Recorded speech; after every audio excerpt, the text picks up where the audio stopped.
Your little real estate game ends here. Those words burned themselves into my mind and refused to fade. The voice belonged to my brother-in-law, Chris Irving, who was sitting in the plaintiff's seat with a triumphant look on his face. He had whispered that poison into my ear just minutes ago. Right before the hearing began, he entered the courtroom with his family in tow and passed by me, just for a fleeting instant. Before I could even respond, the bailiff announced the opening of the court, and Judge Brown entered. It was an insult delivered with perfectly calculated timing. Beside Chris, my biological sister Nicole wore a satisfied smile. In the gallery, our parents nodded stiffly, as if asserting what they believed to be their daughter's rightful claim. The trial was unfolding in their favor exactly as they intended. His lawyer was presenting a carefully fabricated story of lies. Ms. Tracy Manning has long exhibited extreme emotional fluctuations. She alternates between periods of rational clarity and periods of impulsive instability. The lawyer continued in a voice heavy with feigned sympathy. This contract was signed during one of her rational phases. At the time, she stated, "This is a vacation home for the whole family," and signed of her own free will. However, recently she has entered another unstable phase and is now attempting to renege on this legitimate promise in order to monopolize a valuable asset. It was flawless logical armor. Because I was unstable, I needed a guardian. But because the contract was signed when I was rational, it was valid. They dismissed the blood, sweat, and tears of my 8 years of work as nothing more than the impulsive purchase of a fickle woman. Worse, they were trying to redefine even my sanity in whatever way suited them. Chris looked at me, the corner of his lips twisting into a smirk. His eyes said it clearly. "We're the ones who write the story of your life." This is what they called everything I had built. Tracy's little real estate game. I simply sat there in silence, watching their farce unfold. Judge Brown lowered her gaze to the contract that had been submitted. Her eyes stopped dead on the section listing the property details. A brief silence fell. Then the judge slowly raised her head and looked straight at me. "Ms. Manning, this is one of the 12 properties in your real estate portfolio, correct? How very interesting. I would very much like to review the rest of your holdings as well." The air in the courtroom froze. Chris's smile stiffened. I quietly watched as the color drained from Nicole's face, and from our parents as well. A heavy silence descended over the courtroom. Moments ago, their lawyer had been overflowing with confidence. Now it felt like a lie from another world. Chris's ugly grin remained plastered to his face, frozen in place. Nicole stared back and forth between the judge and me, disbelief written all over her face. And our parents? They could only gape, mouths hanging open, unable to comprehend the reality before them. They had truly believed in the image they themselves had created, the illusion of a pitiful, incompetent Tracy. They believed I was recklessly burning through money, standing on the brink of ruin, exactly as that illusion dictated. That was why it never even crossed their minds that the words, 12 property real estate portfolio, would come from a judge's mouth. A memory from 8 years ago stabbed into my mind like a knife. In my parents' living room, filled with expensive furniture, my father's voice rang out. "We've decided to stop paying your college tuition after this term. Nicole's wedding is expensive, and honestly, investing in you any further would be a waste." My mother followed without hesitation. "That's right, Tracy. You have no talent. You should find someone suitable as soon as possible and settle down." At that moment, I understood. In this household, I was the first to be discarded. My dreams and efforts held no value compared to my sister's wedding decorations or my parents' social image. At the bottom of that cold despair, I made a quiet vow. I would rely on no one. I would let no one decide my worth. Absolute financial power would be my armor and my sword. That was when my little real estate game began. But it was never a game. It was a lonely, brutal fight. Studying economics and law on my own, living in libraries, juggling multiple part-time jobs, forcing my way forward like carving a path through the wilderness. While they mocked me, I bought my first small apartment and saved for the down payment on the next. My battle continued quietly, unnoticed by anyone, but steadily, without fail. I pulled my consciousness back from those memories to the present courtroom. Beside me, my lawyer, Mr. Johnson, gave me a small, composed nod. It was time to strike back. Mr. Johnson rose slowly to his feet. Unlike my flustered family, his movements were calm, filled with unshakable confidence. From a massive briefcase, he produced a thick stack of meticulously organized files.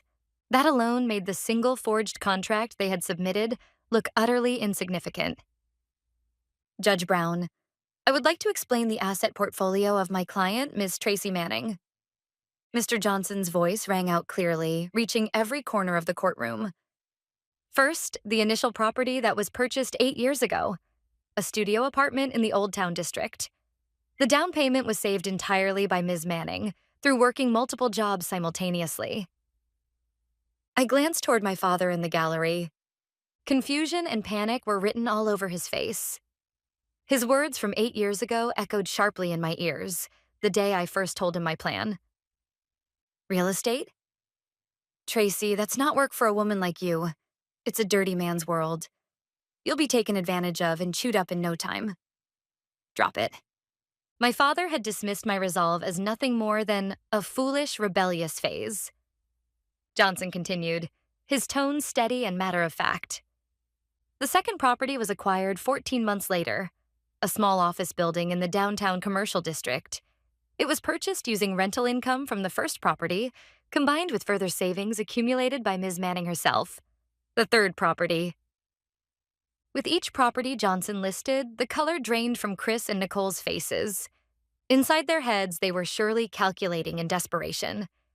Just how much wealth Tracy, the woman they had sneered at as a pathetic single woman, had quietly built, and when their entire plan was beginning to collapse at its foundation.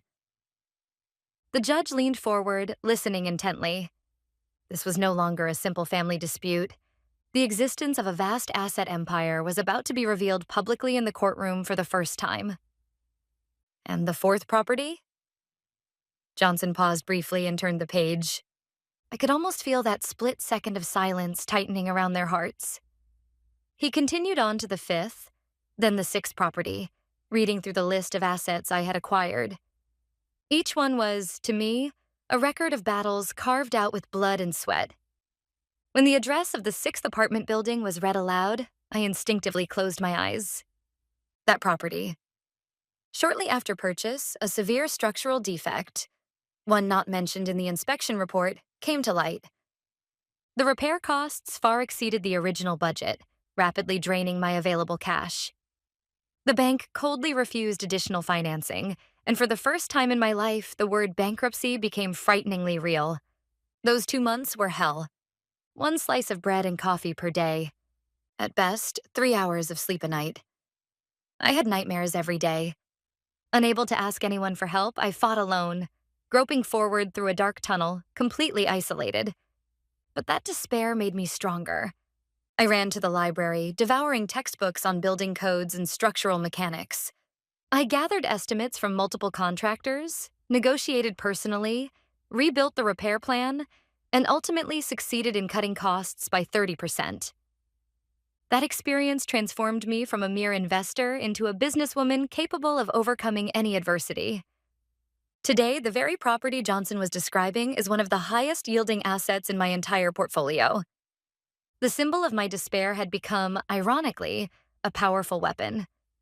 One now shattering my family's last remaining hopes. I slowly opened my eyes and looked at my sister, Nicole.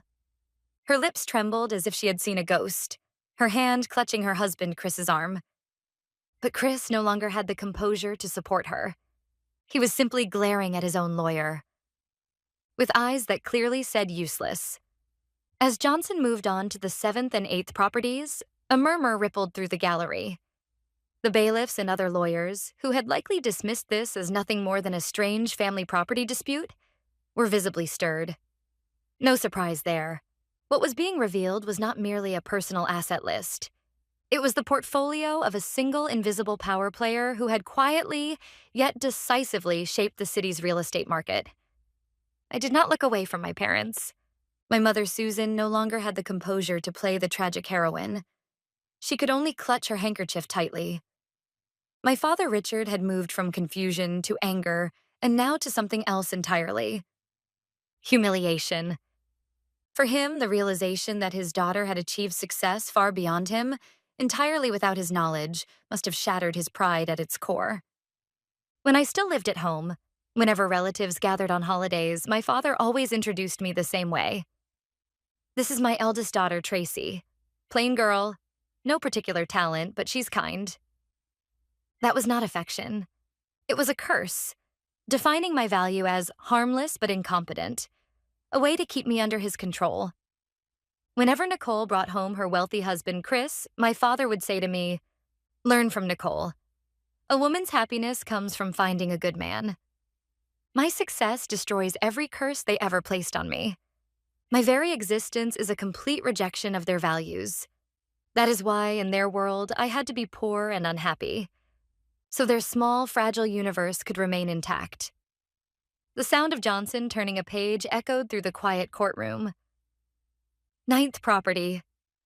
His voice sounded like the opening gong of my revenge against the past. "And the 10th property. Downtown District, 15 Riverside Avenue. Commercial building, commonly known as the Phoenix Lofts."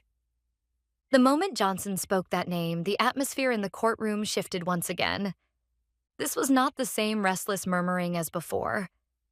It was a silent shock, laced with awe. I saw several journalists in the gallery hurriedly begin taking notes. The Phoenix Lofts. That name is known to anyone involved in business in this city. Once dismissed as a derelict brick building so dangerous it was called a breeding ground for crime, it was an eyesore even the city itself had given up on. Then, several years ago, an anonymous investor purchased that ugly structure and brought it spectacularly back to life. A miracle redevelopment project. Today, it stands as a landmark of the area, housing some of the city's most fashionable restaurants, art galleries, and high-tech company offices. That project was the greatest gamble of my life. I poured nearly 80% of my entire net worth into it and endured countless sleepless nights. But I will never forget the emotion of the night the first tenant's lights came on in the completed building. That was the moment my solitary battle was recognized publicly for the first time. Newspapers and magazines praised, anonymously of course, the brilliance of the genius investor T. Manning. That success gave me unshakable confidence and wings to aim even higher. I looked at Chris. His face had gone beyond pale. It was ashen. The impossible-to-book French restaurant he bragged about using for dates sat on the top floor of the Phoenix Lofts. Nicole must have realized it too. Her favorite boutique was on the building's ground floor. The dazzling world they had enjoyed merely as consumers, the very pinnacle of it, was owned by Tracy, the woman they had looked down on and tried to destroy. That cruel truth was blasting straight through their minds.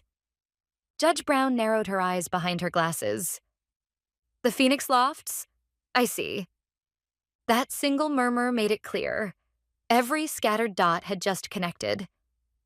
Judge Brown raised a hand to stop Johnson. She had clearly decided there was no need to read any further down the list. She turned a severe gaze toward Chris, Nicole, and their lawyer. "Counsel, moments ago you claimed that Ms. Tracy Manning, your client's sister-in-law, lacks judgment and engages in reckless spending. However, the facts revealed here tell a very different story. Ms. Manning owns and operates the Phoenix Lofts, one of the most successful redevelopment projects in this city, and holds at least 9 additional income-producing properties. How do you intend to explain the fatal discrepancy between your claim and these facts?" The judge's voice was calm, but it cut like steel.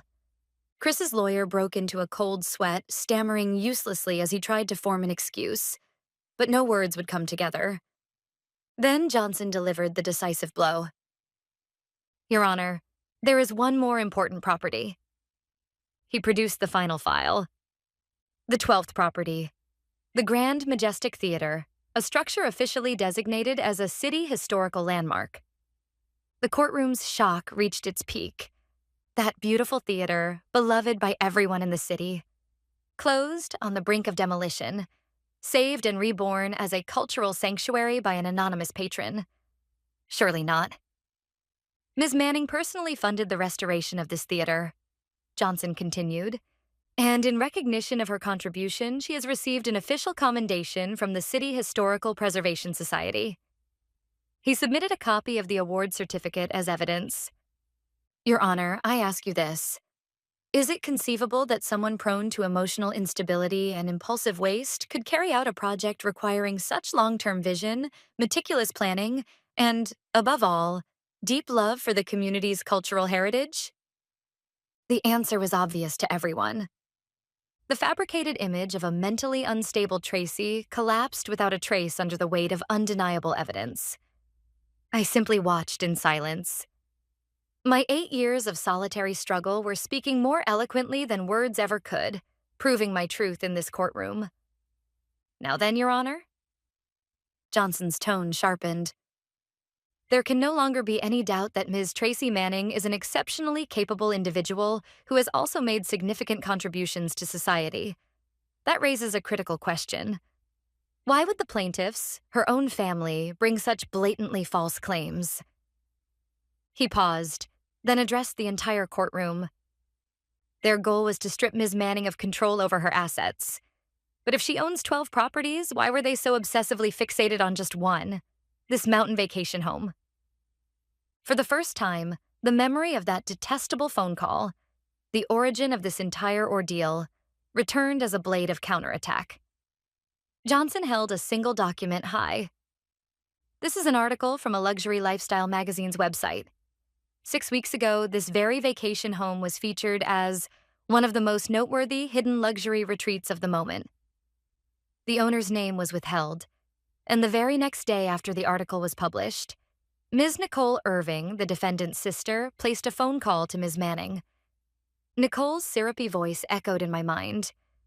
Hey, Tracy, I heard you bought an amazing vacation house. Isn't that wonderful? But you're single and don't even have kids. What's the point of keeping it all to yourself? That's something a family like ours with children should be using? That was not a suggestion. It was the first declaration of ownership. During that call, Ms. Irving unilaterally asserted that the vacation home belonged to her family. His words gave voice to my own thoughts. Ms. Manning, of course, refused. And just 3 weeks later, this absurd lawsuit was filed, armed with a forged contract and malicious lies. Every piece fell into place. This was never about concern over asset management capacity.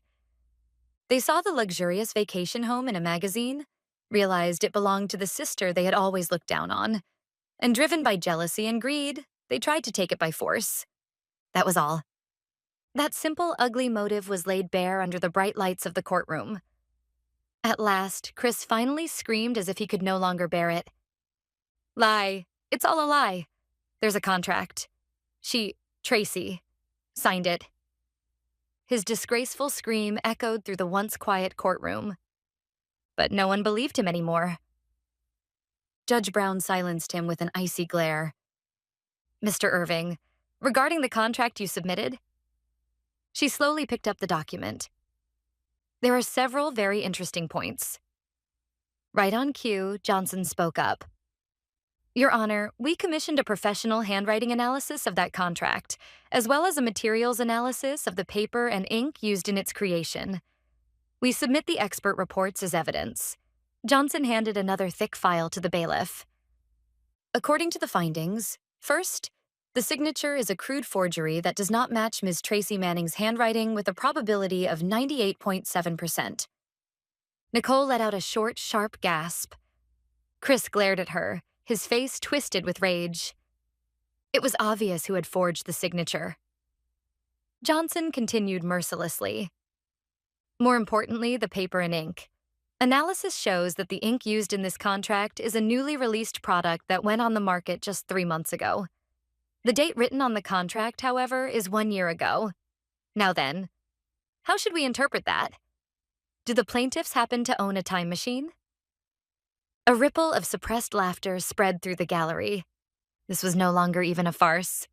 It was simply the pathetic unraveling of a foolish criminal scheme. Forgery had now been proven, scientifically and decisively. The lawyer representing Chris and Nicole covered his face in despair. He had likely been deceived by his own clients. In that moment, his professional career took a devastating blow. I watched silently as everything collapsed around them. This was the inevitable consequence for those who try to steal what belongs to others by force. Chris and Nicole were deathly pale, unable to utter a single word.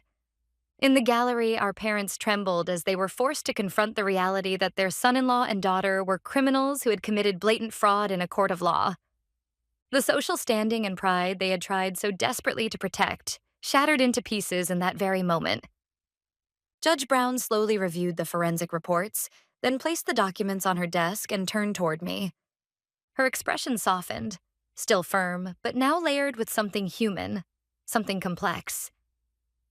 Ms. Manning, first I wish to apologize for forcing you to waste your valuable time on such a baseless claim. It was an extraordinary statement, a judge apologizing to one party in a case. And, she continued, if you are willing, I would like to hear directly from you. What you have thought, and what you have accomplished over these past 8 years, and why your family knew nothing of this remarkable success. All the evidence was in. The legal victory was already assured. This was the final stage the judge had given me, not as a mere victim, but as the protagonist of this story, allowed to speak the truth in my own words. I rose slowly to my feet. Beside me, Mr. Johnson gave a firm, encouraging nod. I took a deep breath. Then, one by one, I looked at the faces of the family who had betrayed me, belittled me, and tried to take everything from me. It was time to bring this farce to an end, with my own words. I first acknowledged Judge Brown politely. Thank you for your consideration, Your Honor. Then I turned toward the witness stand and began speaking, to my family and to everyone in the courtroom. My voice did not shake. 8 years of solitary struggle had given me unshakable strength. The reason I never told my family anything is simple, because they did not want me to succeed. I saw my father and mother flinch. 8 years ago, I told my father I wanted to start investing in real estate. He said, "You have no talent. You'll be taken advantage of and fail." My mother said, "A woman's happiness comes from finding a good man." Instead of believing in my potential, they forced the role of incompetent daughter onto me, because that was more convenient for them. When I bought my first small apartment, my sister Nicole laughed and said, "Who would ever rent a place that old and dirty?" Her husband, Chris Irving, called me a pathetic single woman and looked down on me while I worked myself to the bone. I paused and looked at them, one by one. Not a single person could meet my gaze. They wanted me to fail. Somewhere deep down, they expected me to be poor, miserable, and eventually come crawling back to them. Because my success would prove that everything they believed, the values they forced onto me, was wrong. They couldn't accept that reality. So when they learned of my success, their response wasn't celebration. It wasn't about recognizing or showing respect to my empire. It was to steal it and to destroy it. My words were quiet, yet carried the full weight of truth as they resonated throughout the courtroom. The forged contract they submitted, I continued. That document was not merely a tool of fraud. It was the embodiment of their desire. The ugly wish that I would be exactly as they said. Foolish, reckless, and incapable of accomplishing anything without their help. I turned to the judge. Judge Brown, regarding their claims about my so-called mental instability, I have something to say. Yes, I may have been unstable at times. For 8 years, I walked this path alone, misunderstood by everyone, enduring ridicule from my own family while building an empire from nothing. There were countless nights when I felt my heart might break. But I strengthened my voice. Not a single one of my decisions was made on impulse or whim. Each of the 12 properties was acquired through meticulous calculation, careful strategy, and above all, an unshakable determination to carve out my life with my own hands. Redeveloping the Phoenix Lofts and restoring the Grand Majestic Theater were not acts of chance. They were investments, in this city and in myself. Finally, I looked straight at my sister, Nicole. She was crying, but whether those tears came from regret or frustration over her failed scheme no longer mattered to me. What they wanted was a single $1.5 million vacation home. What I was protecting was my life over the past 8 years. These 12 properties? No, the empire I built myself. When I finished, the courtroom was utterly still. Only the echo of my words lingered in the air. After a long, heavy silence, Judge Brown finally spoke. Her voice no longer sounded merely judicial. It carried the solemn resonance of human dignity itself. Ms. Tracy Manning, thank you for your courageous testimony.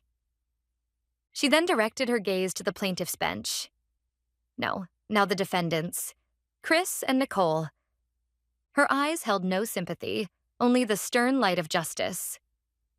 Ms. Nicole Irving, Mr. Chris Irving, your actions go far beyond a simple family dispute. You knowingly used forged documents and filed malicious false claims to deceive this court, attempting to unlawfully seize another person's property and destroy her reputation. This is an egregious act of fraud. She pronounced each word deliberately, as if carving them into stone. Accordingly, this petition is dismissed in its entirety. Furthermore, I declare that the allegations of perjury and fraud in this case will be formally referred to the prosecutorial authorities. A sharp clatter rang out. At the spot where Chris had been standing, his lawyer's briefcase fell to the floor. Chris himself barely managed to keep from collapsing. Nicole let out a broken sob. Then Judge Brown's piercing gaze swept to my parents in the gallery. Mr. Richard Manning, Ms. Susan Manning. You did not take the stand, yet throughout this charade you nodded in approval, and even applauded, thereby clearly endorsing the plaintiff's fraudulent actions. Such behavior is an insult to this court and amounts to admitting complicity in this malicious scheme. Your responsibility will also be pursued by Ms. Manning's counsel in civil court. My parents froze as if struck by lightning. The excuse that they had just been sitting there no longer held. Their ruin had been sealed. Following my testimony, Judge Brown's rulings marked the beginning of the end for them all. First, Chris, the ringleader. He was sentenced to prison for perjury and fraud and was immediately taken into custody. The man who had laughed arrogantly in court was dragged away by the bailiff, unable even to resist. His pitiful retreat was a spectacle in itself. His career, pride, and affluent lifestyle all ended in that courtroom. My sister Nicole received a guilty verdict with a suspended sentence. Though spared from prison, the punishment was equivalent to a death sentence in her world. Her social circle, which she valued more than life itself, effectively exiled her. Friends turned their backs, party invitations stopped coming. Her husband was in prison, her proud mansion confiscated, and the role she had desperately played, wealthy, happy wife, was forcibly stripped from her in the most humiliating way. As for my parents, they lost their civil suit brought by Mr. Johnson, forced to pay substantial damages for complicity in perjury. But that was not all. Every past slight, every derogatory remark they had hurled at me was made public, and local media branded them as toxic parents who envied their daughter's success and sought to destroy her. The social standing they clung to so desperately crumbled, their long-standing high-end furniture business saw customers disappear, and they quietly descended into ruin. Haunted by regret and internal strife, they would spend their remaining days hurling blame at each other, a prison of their own making. I obtained permanent restraining orders against all of them, and my 12 properties were placed under ironclad trust management. From now on, they have no legal way to interfere in my life. They merely reaped the consequences of the greed and envy they sowed themselves. There is no place for them in my world anymore. My future begins now, from the 12 fortresses I have fought to protect.